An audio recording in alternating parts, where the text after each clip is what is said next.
Now that we have full access to the Final Fantasy VII Rebirth demo, I think it is safe to say it is time for a full review of the demo, as well as everything that we can take away from it and what we can expect going into Rebirth. So as I am recording this, we are officially just less than a week out from the release of the game.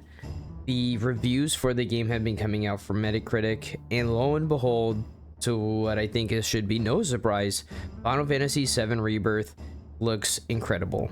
I mean, we've suspected that from the start, and with the reviews, that's only been proven to us. I believe it's currently sitting at a 93 Metacritic score at the moment, which is phenomenal. That's going to be extremely hard to beat. With that, I have gone through the entirety of the flashback Nibelheim demo, as well as I've now played through nearly every single aspect of what there is in the Junon area demo. And what I can take away from it is, first of all, I think the pieces that they chose to give us access to were extremely well picked, because it was just enough to give us an exact idea of what we can expect, right? The flashback Nibelheim part being the very story-focused element of the game, which is of course one of the main aspects, if not the main aspect of the game, as well as exploring Junon, which is going to be the other aspect of the game, right? Especially the new main thing being introduced in Rebirth, right? Since playing through Remake, going through Midgar, everything was fairly linear, and what we got to do now, right, being out past Midgar, we have this giant world to explore, and we finally got a little taste of kind of what we can expect from that. With that said, as much as I did enjoy the demo, it felt like we were just getting a sample, right? It was just enough to give you an idea what you can expect, but it was literally just the tip of the iceberg. Especially for both, right? Considering the Nibelheim flashback, we all really know what to expect, and I think it was a good scene to pick, especially considering it does contain one of the most iconic scenes of all of gaming. I know we got all of that up until the very end. There's a little bit left of that I'm sure that's right where we'll kick off for the start of Rebirth, as well as, right, this little enclosed area of Junon, which was a general idea of what we can expect with battle intel and challenging enemies. For Chadley, right, it felt very small, but it was just enough to give you an idea and let you know what you can expect. And I think they wanted to do this because they wanted us to experience and give us an idea of, you know, what the game's going to be like, but only just enough without it being too much, right? They didn't want us to experience too much because they still want a lot of stuff to be a secret, and they want it to be a surprise. And I get it, even though I'm a little sad, and it just makes me more and more anticipated for the full-length game to come out here next week. It's just, the hype right now is on another level. We are, again, less than a week out, and I'm like actually just constantly thinking about the game throughout the day, even at work, everything like that. The hype for a game like this is insane. I know people are really excited for it, and I think part of the reason the hype is so insane is because Rebirth, like I've said before in a previous video, this is the most important part of the entire trilogy in my opinion, because this sets the precedent of what's to be expected even going into part 3, right? In Remake, Midgar, again, very close, very linear, very story focused, and was fantastic. The open world and all these extra elements they add, these are essentially going to carry over into part 3, and I think in regards to what we get access to, not too much is going to change in that element, in that we can expect pretty much the same thing. Give some quality of life updates, given some new, right, we'll get of course the additional characters, the finale of the story from the finale of whatever ends off here in Rebirth, and so forth and so forth. But this really does set the tone for what's to expect going forward, because this is the majority of the game that we're about to cover as well, right? Especially since considering Midgar is only really a short part of the story, and things are going to be different of course this time around, right? So it's really interesting to see they really knew what they were doing, and it makes sense looking at it from kind of the outside that they knew exactly what they wanted to do, especially with this demo, what they wanted to show us to just give us the idea, right? So even with the end of Junon, right, even just going up to the Bottomswell fight, or Deep Terror, whatever his name is, that they're calling him now in Rebirth. With that, right, let's talk about the specifics and the details of the game. I will say, since the update, one of the things I wanted to make it a point was to go back through the Nibelheim flashback and play through it post performance mode update, which is also going to be live when Rebirth launches next week. And I'll be honest, that update changed quite a bit. I know everybody was focused on getting to explore Junon, open world, combat, your party, yada yada yada, item transmuting, all of that. But there's been a couple things that I noticed, and I will be talking a little bit more in detail about it. I'm going to have a separate video coming out as well, talking about doing a side-by-side comparison between performance mode before and performance mode now. How much did it really change? And that's going to be focusing on the Nibelheim flashback, going through that for a comparison. But I was surprised, even little things that they changed. I'd have to go back and test it again, but just to make a mention of it, the moving the vacuum thing to suck up the Mako gas felt a little bit easier, not as clunky.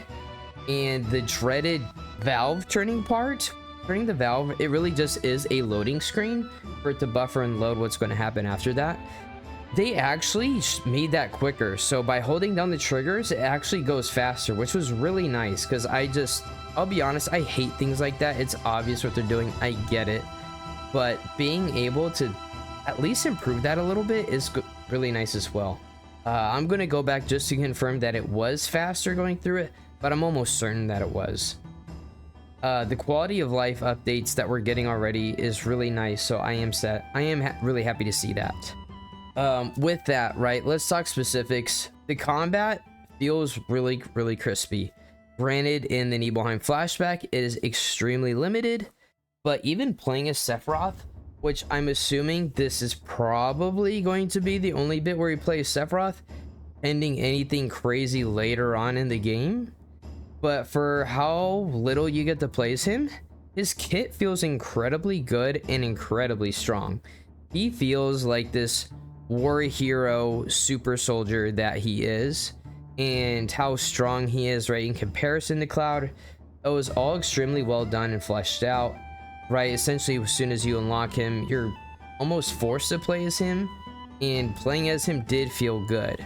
Especially since Cloud as a character, I think, is extremely strong, especially in physical situations, especially with the additions to his kit as well, being able to dash up, aerial, some more range into his kit, so as being able to close in on enemies that are flying.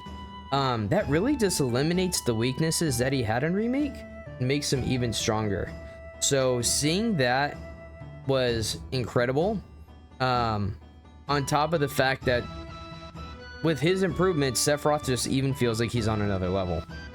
Outside of the combat, the Materia Keeper fight is incredibly fun. I know his name is slightly different. It's Materia something, I can't remember, like Materia Guardian or something like that, I want to say. Combat feels silky smooth, and leading into that, talking about the combat going into the Junon area, it is really weird to say this, but I can tell that there definitely is a difficulty jump, and with some of the enemies, you can't just beat the shit out of them like you could in Remake and just beat them down with either Cloud or Tifa. It's clear now that you need to have certain strategies versus certain enemies. And what I do appreciate about this is the game feels more like an RPG now. Essentially like it would any turn-based RPG, right? You actually have to have a strategy versus certain enemies versus their kit. And it's clear that even though we have more resources, you can't just go in, beat the thing down into the ground, and kill it. Like for instance, when I was doing one of the combat simulations for Chadley, there was the zoo or whatever else it's called, as well as this giant owl thing, right? And it has the heal. And the owl flies around and he drops bombs. He's annoying as hell. And he does an AoE heal. Instead of just going in and beating the shit out of him, I had to learn the hard way, realizing that it was not working. before he flies up and he's sitting there casting his heal over and over, just cast Blizzara, because one, he's not moving, and that's one, not only going to stagger, or not stagger him, but pressure him, interrupt his heal. It's also going to do a ton of damage because he's not moving.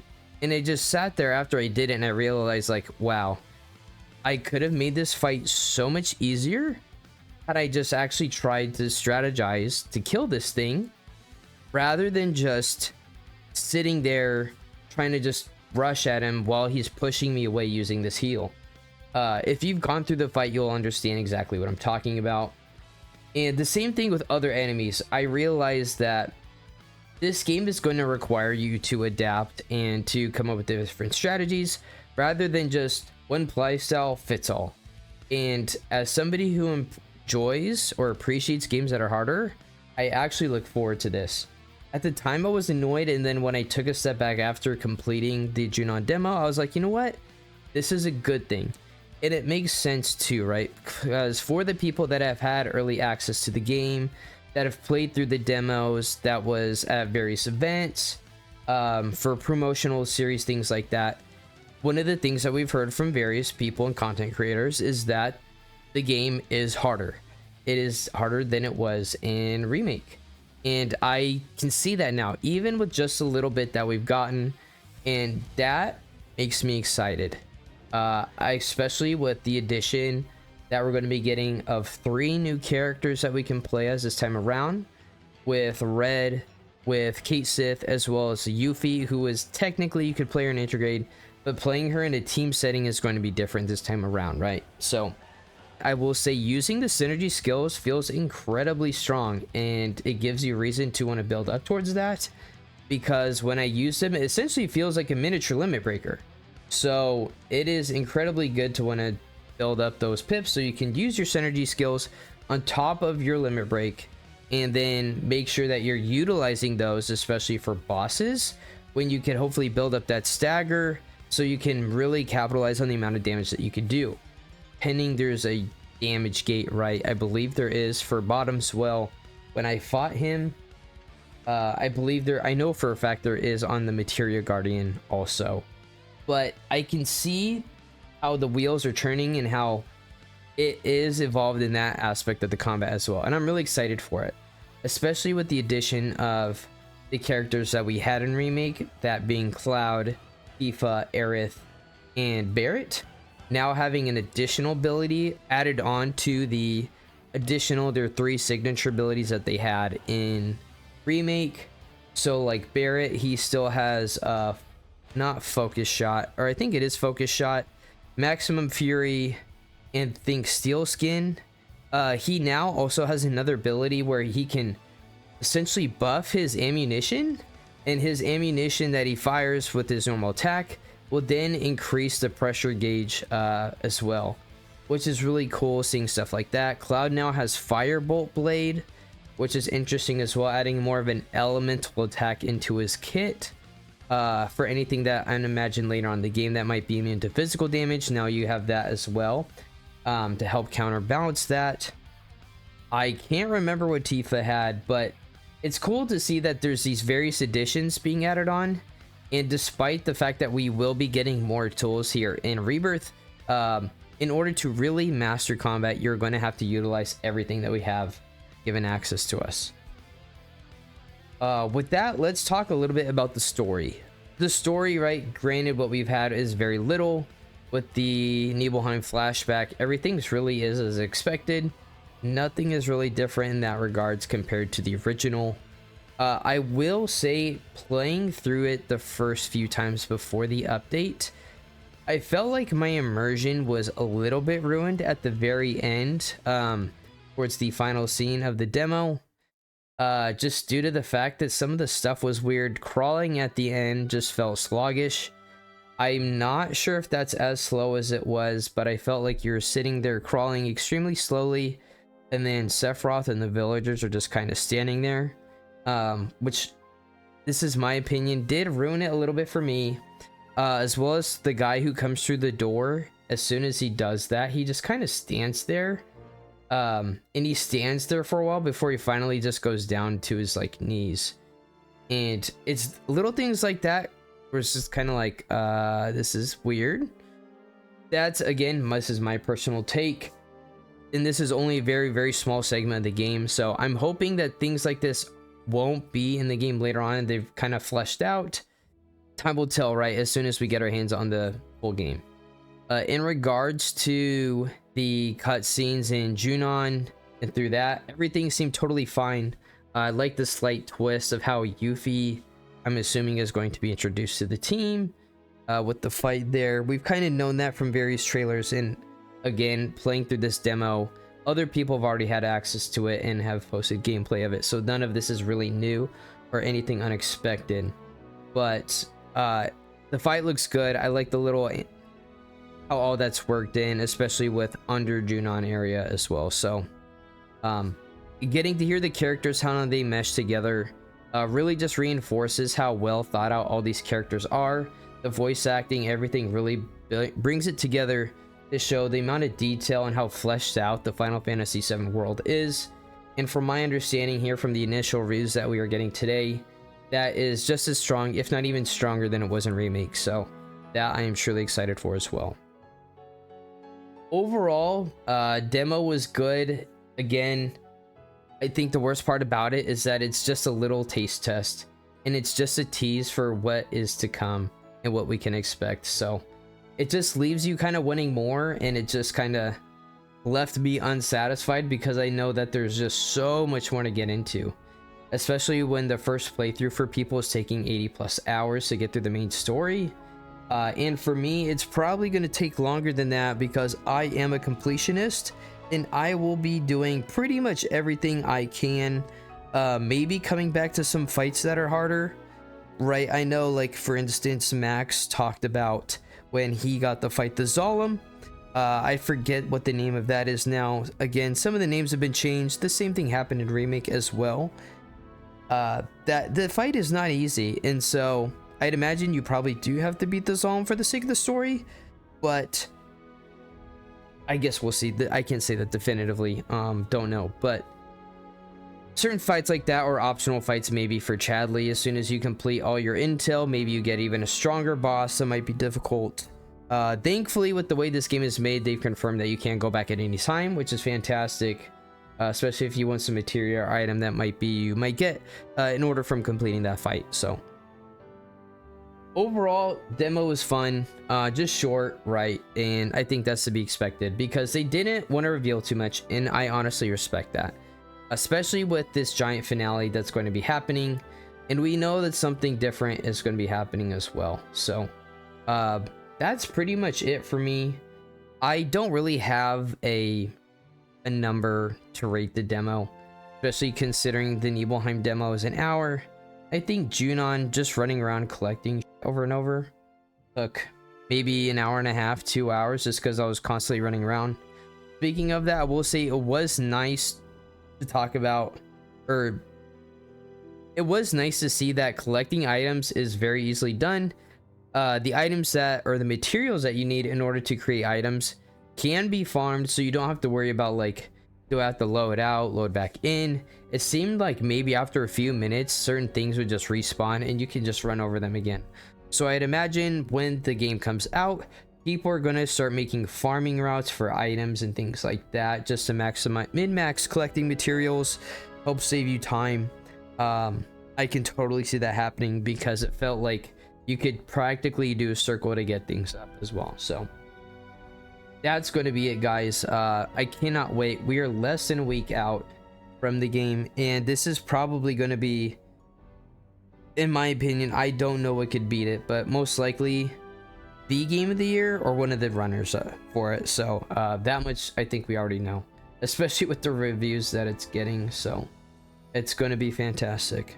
But with that, guys, that's going to be it. I will be coming out with a few other videos, as well as my main theory for where it's going to happen for the finale of Final Fantasy VII Rebirth.